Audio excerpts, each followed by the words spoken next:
In every home, a washing machine works silently, but its creation is a marvel of modern manufacturing.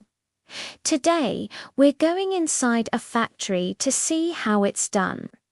The journey starts with raw materials like steel sheets, plastic granules, and electronic components.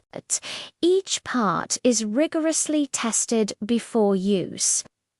Giant presses then stamp and shape the steel into the machine's outer body with incredible force and precision. These panels are cleaned and then given a durable, rust-proof powder coating in a high-temperature oven. Meanwhile, the stainless steel inner drum is crafted, polished, and fitted with lifters. This drum is placed inside the outer tub, along with a complex suspension system to prevent shaking.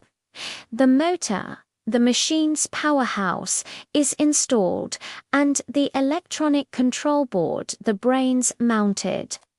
On the main assembly line, everything comes together. Finally, each machine is tested with a full wash cycle, checking for leaks, balance, and noise. Only after passing every test is it packed and shipped, from raw steel to a household essential. It's a story of engineering and precision. Thanks for watching.